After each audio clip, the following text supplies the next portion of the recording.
You're dependent on the market, you're depending on suppliers, you're depending on your own people, you're depending on your customers, depending on the banks. And if you're a man, you're also depending on your wife. So, and entrepreneurship or entrepreneurial behavior is not something that is individual. It's something that organizations have as well. It's an organizational feature or a personal feature. We keep looking for motivation or for inspiration about entrepreneurs abroad. We go west, we look at Silicon Valley. Some of the best examples of entrepreneurship we can find in our own countries. If entrepreneurship is a character feature, it's not even related to the field in which you are. It can be business, but it can also be nonprofit. It can be arts, it can be education, healthcare, anything. One of the best examples of entrepreneurship that I can think of is actually local. I'm sure I'm not saying anything new here, but how many of you know or have heard of the Colibri Children's Choir? Yeah? Now, the amazing woman that created this choir in 1963 ran it for 44 years, and in the process, making her mark in generations and generations and generations of children. This woman, Milisa Manojlovic, died 1 year after she left the choir.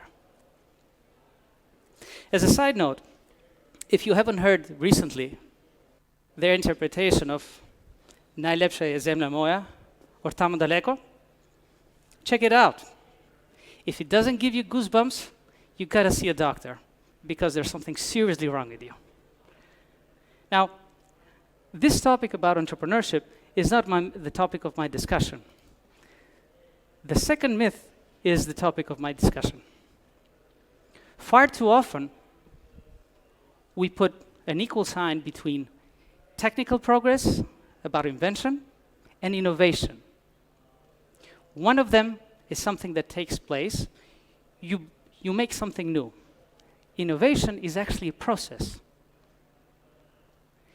Technical innovation, invention, is most of the time a necessary but not a sufficient condition to have innovation. As a matter of fact, those individuals or organizations that are entrepreneurial, that engage on entrepreneurial behavior, use the process of innovation as a tool to succeed, to make their goals happen. I would put it to you, I would propose that this is how we should look at the whole process of innovation. Technical invention coupled with entrepreneurial behavior. Something that I have learned to call system building.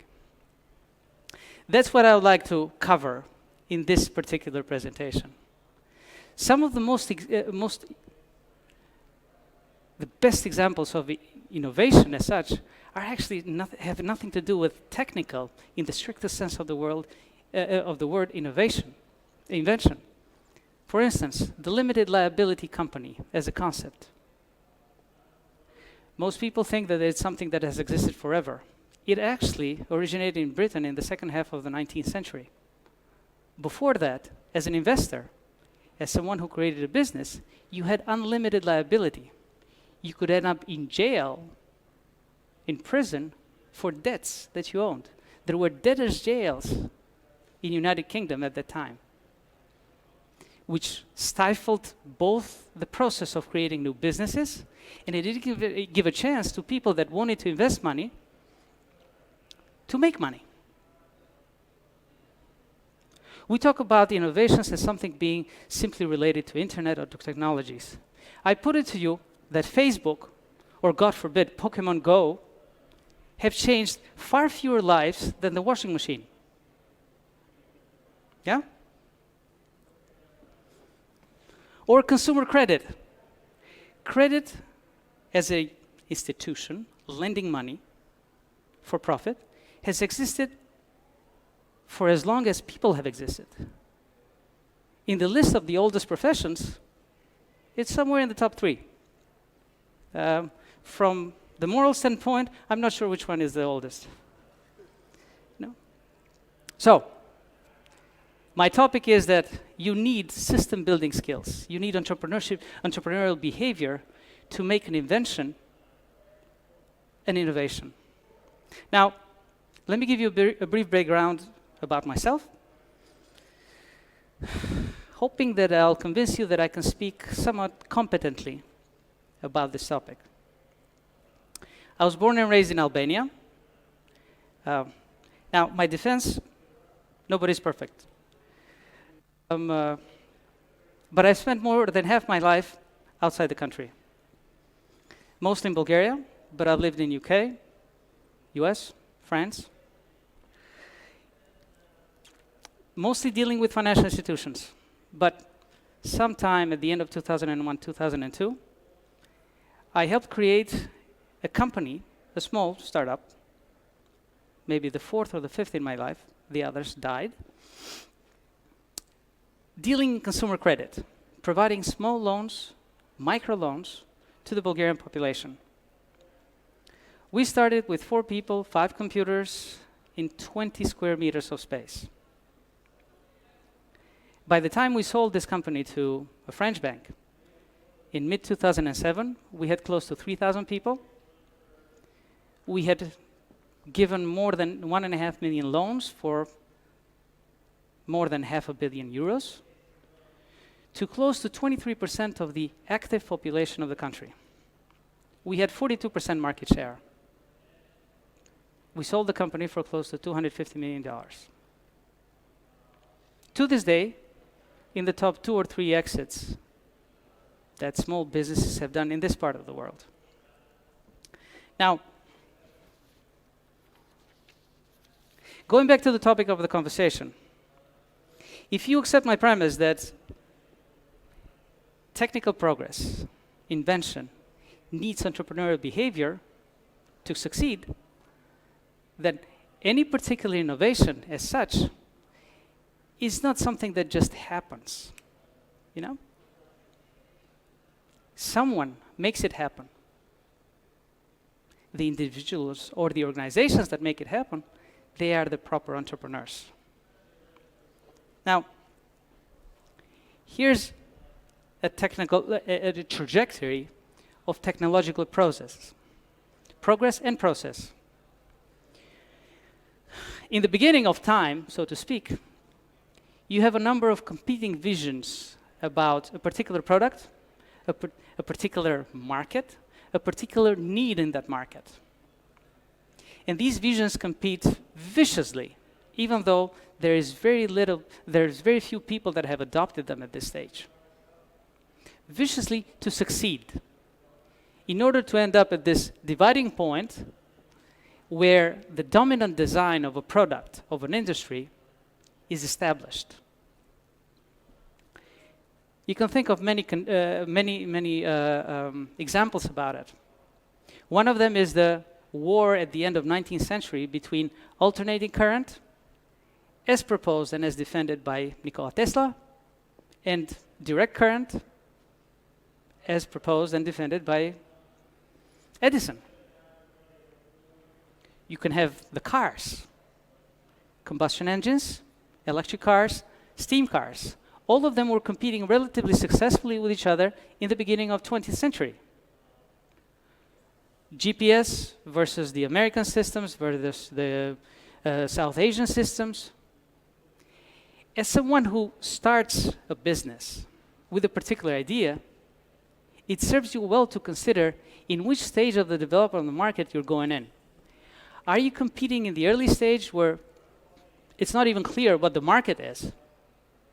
Or are you competing in a stage in which you're making continuous improvement to a product just so that you can deliver something cheaper, better, expand the market with a few more features?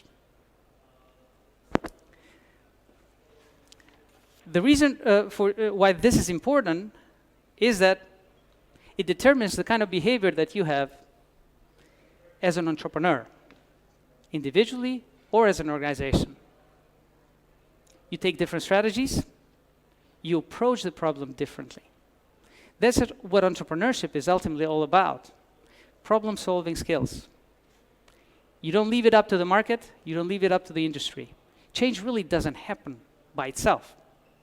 You have got to make it happen.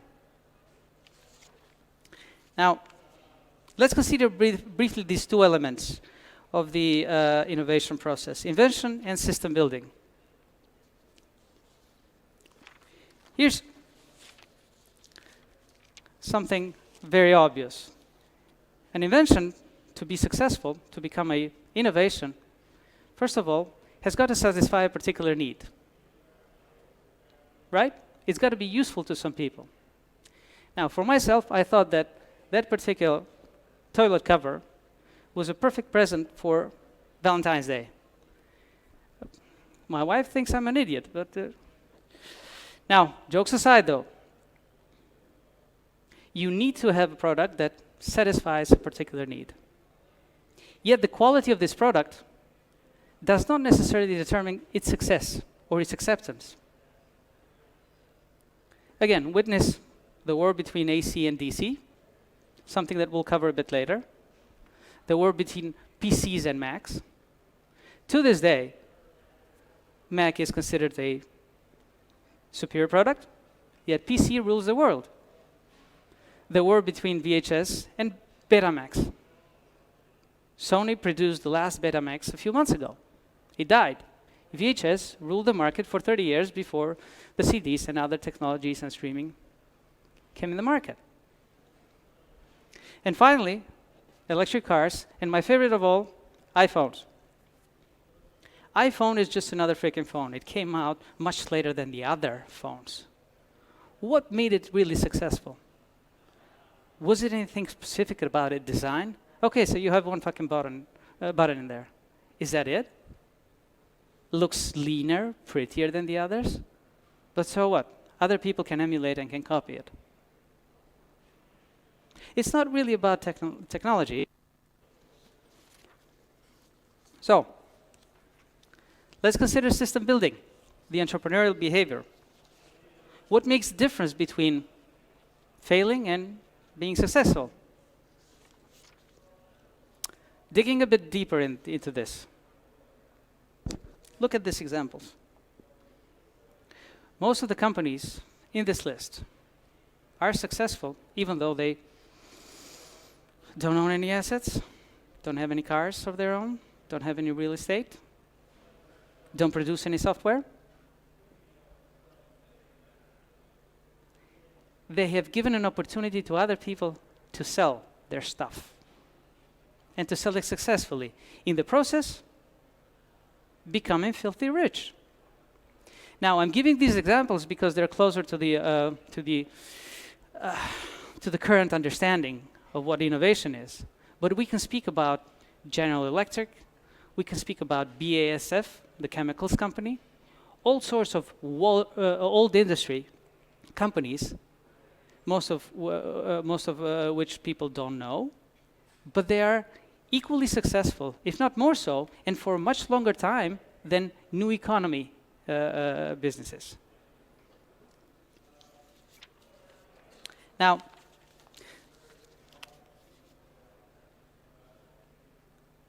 these companies are successful, my contention is, not because they have a winning technology, but because they can do better what everybody else says that they're doing, which means they sell better, they convince their customers that this is the better product, they convince government and regulators that this is a beneficial product, they convince their suppliers to work with them according to what they require, they convince financing people, whether it's investors or banks, to give them money at favorable terms.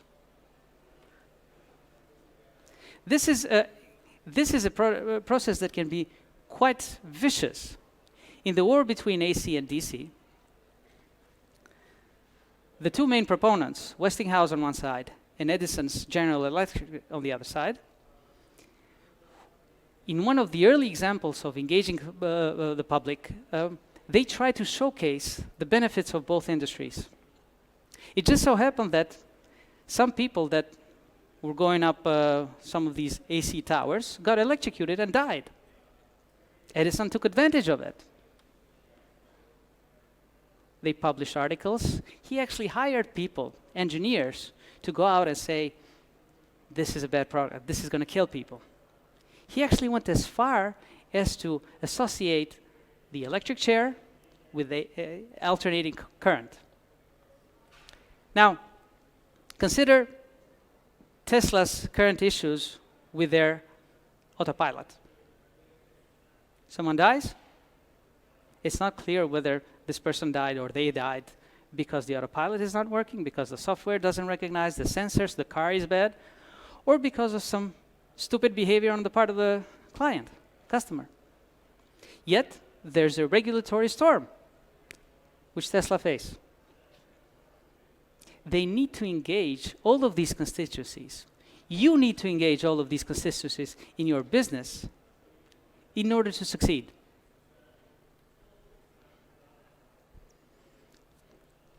And that particular, ouch, yes. So yes, it takes a lot of people, a lot of constituencies to make a product or a service or a technical invention successful to the point that it is considered an innovation.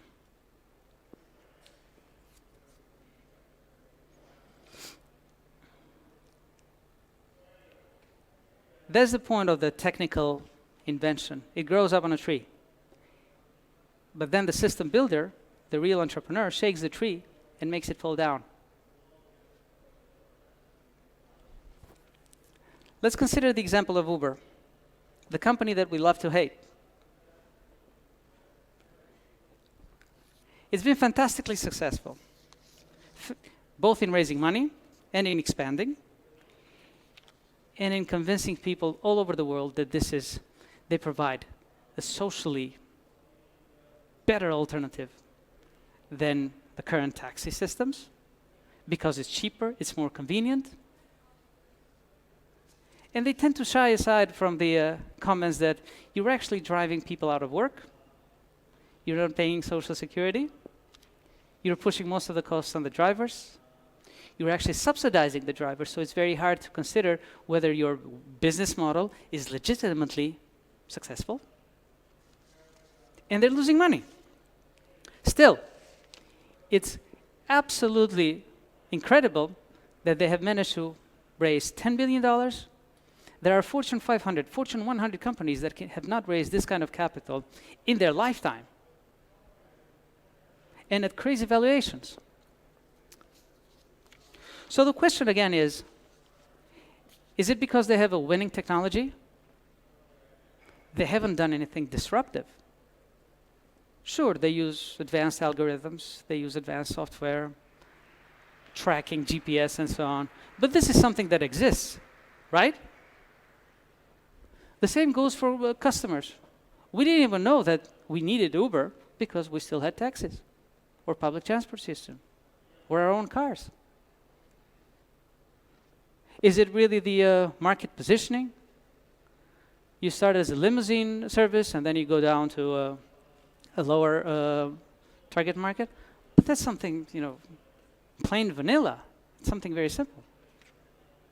I put it to you that it is the business model, is the combination of quite a few factors, is the strategy that this company has chosen to pursue that has made them successful.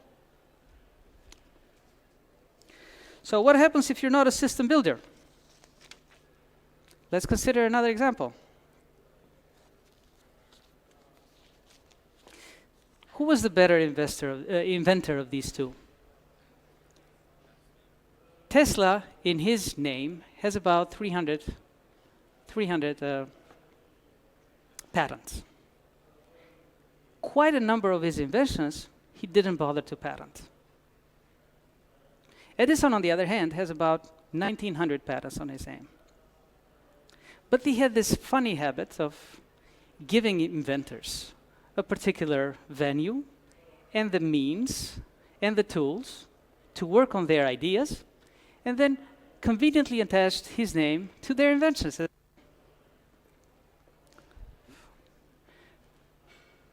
He never did anything disruptive.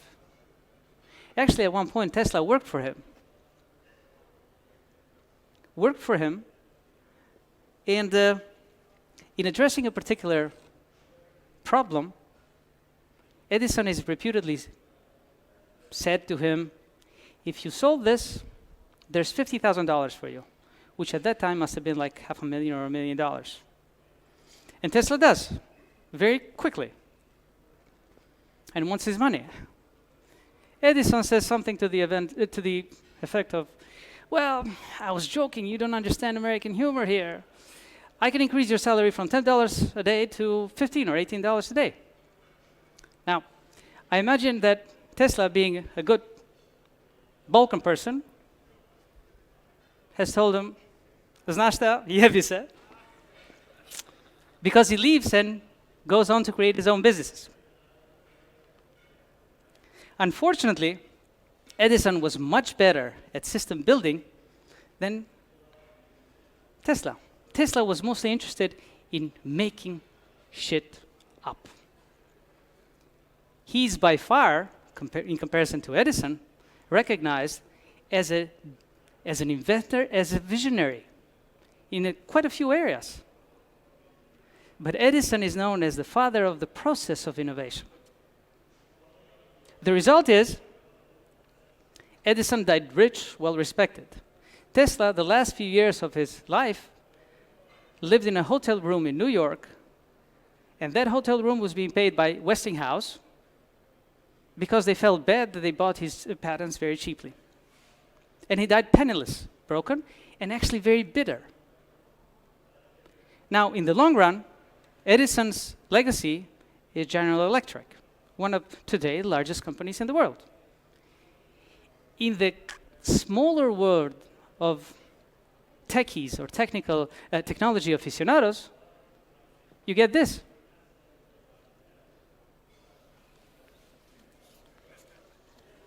Now, the process of innovation, as you might imagine, and as you have gathered, is not very easy. There's lots and lots and lots of obstacles along the way. Lots of them. For the simple reason that you're fighting a status quo. You're fighting a way of things being done or not being done. The biggest opponent of the introduction of tractors in America at the end of the 19th century was the Horse Association of America. It's a lobbying group. One of their arguments is that tractors do not reproduce. When we were preparing this presentation, we looked very hard in the internet to find examples of tractors reproducing. But alas, even internet is very short on tractor porn. Well, they don't have much of it. I don't know why. I mean, but this is the kind of obstacles that you're facing. And despite the joke, the fact that you have a superior technology means nothing if it really cannot expand, if you cannot convince people that it's worth it. Electric cars.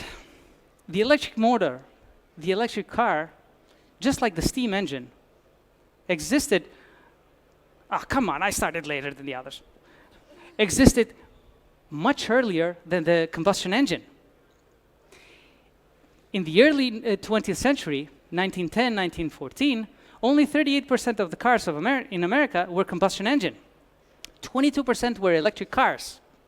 They were highly prized, especially in the cities, because they don't pollute. How come combustion engine won the war at that time?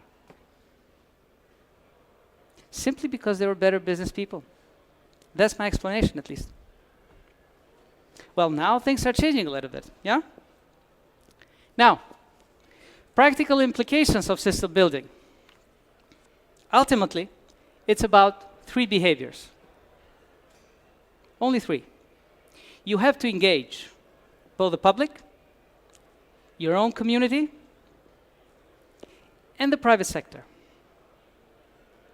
When companies speak about evangelists, this is what they have in mind. People that are your first cheerleaders.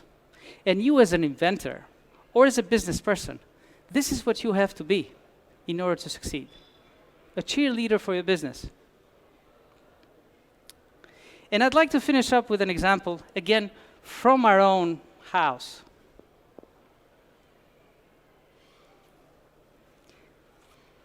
This movement was entrepreneurial because they did all three fantastically well. Remember Gotovie? Yeah? That's how you end up changing a system. That's how you end up changing the status quo. Ultimately, whether you're in business, or you're doing a non-profit activity, or politics, the process of innovation is a fight against the status quo. You want to change the system. That's why innovation, by definition, is a political activity. As inventors, you better make sure that you have those political skills. If you don't, find someone like me that knows nothing about tech, has no other skills, but to bullshit. Thank you.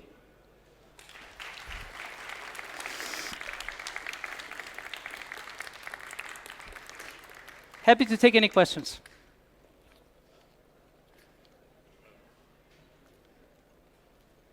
Hi. Hi. You're from Albania, you work in this region, I'm from Mexico. And all our countries share one thing, that to create a business system, I'm not a techie either, you need all this environment. However, our countries do not have a lot of this environment developed, let's say. Yes. You don't have the access to capital, you don't have the access to laws, you don't have the access to governments, there's corruption, all these things. What's your take on the disadvantages and the advantages of building a business in this type of countries or in this type of environments, as opposed to going to the US, going to the bank, getting $15,000 start, and it's easy from my point of view? Okay. Well, it's both easy and difficult to answer. If you're going to do something that you believe is world-changing, that you're going to disrupt a system, you have zero chance of starting from one of these countries. Zero chance. The system is not there to support you. You don't have the investors, even if you manage to educate the public. But in a small market, your early adopters are going to be very small. Your business is going to die before you manage to convince somebody that it's worth supporting. That's why you have to go abroad. If your idea is the next Google, there's no chance you're going to make it here or eventually in Mexico. You have to be in Silicon Valley. As for the rest of us, poor souls that have determined very early on that they are not genius, you can do reasonably well by taking ideas that have worked abroad and apply them selectively, inventively, adapt them in your own country, in your own environment.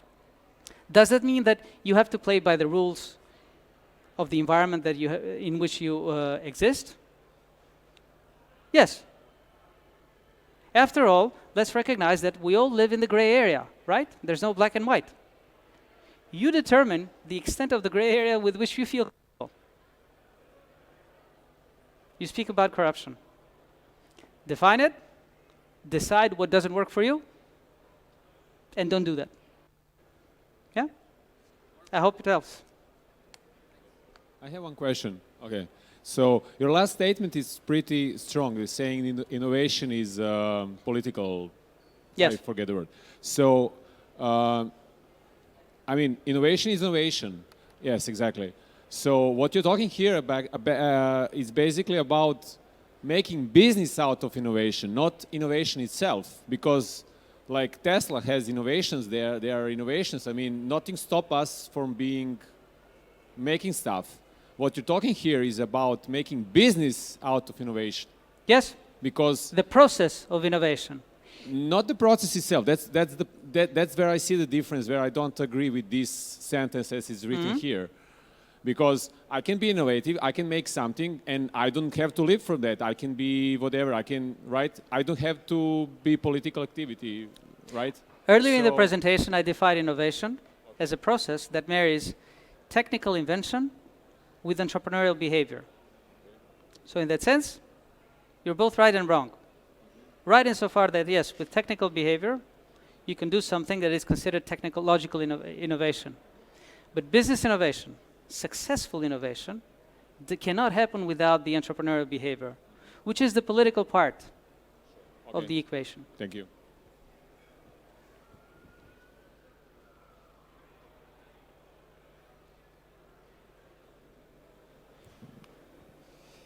First, thank you for the talk. I joined it kind of late, which I regret.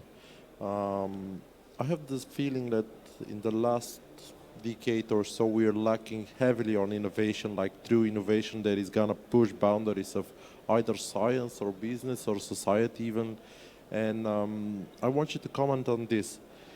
Is it actually true that the behemoths of business or science or politics have become so powerful, so conglomerate, so heavy, that the underdogs that are supposed to innovate, you know, in the purest sense of innovation, have no access to the masses to be able to push their services, to be able to push their innovations towards the mass market.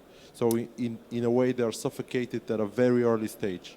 You could argue it both ways. As a matter of fact, The Economist of a couple of weeks ago had an article just about that.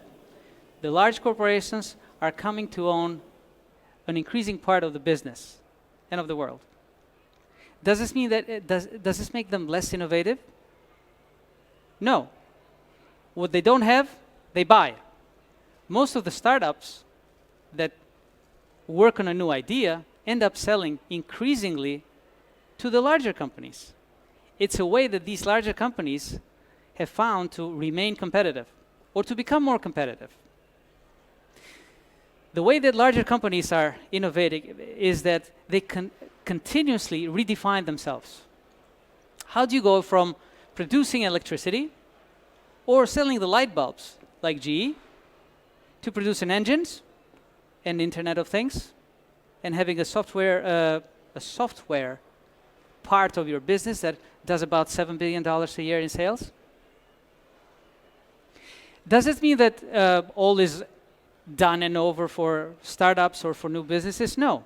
We just have to find our space, our niche, and not give up. The same goes for politics, the same goes for institutions in general. The guys that did Odpor went out all over the world and they trained all sorts of other people, from Latin America to Southeast Asia, on how to create and how to run social movements, for instance. So, how would you define the characteristics of an entrepreneur, or what are the characteristics of the entrepreneurial behavior that you mentioned earlier? How would you recognize someone who has these characteristics? First of all, I'm worried about making generalizations. But first and foremost, the ability to see the big picture, the ability to orient themselves in this big picture, both in the current status quo and also this vision thing, how you want the world to look, and what are the necessary elements to make that vision a reality. Especially a recognition of the interdependence. You as a company, you as an individual, depend on other people and on other organizations. Bringing them to your side is probably the minimum necessary to make your organization work.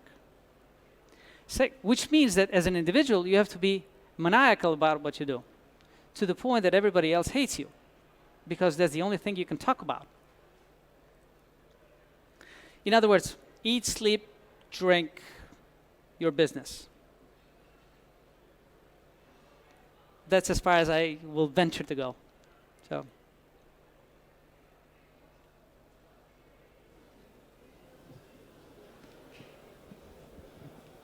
Hello.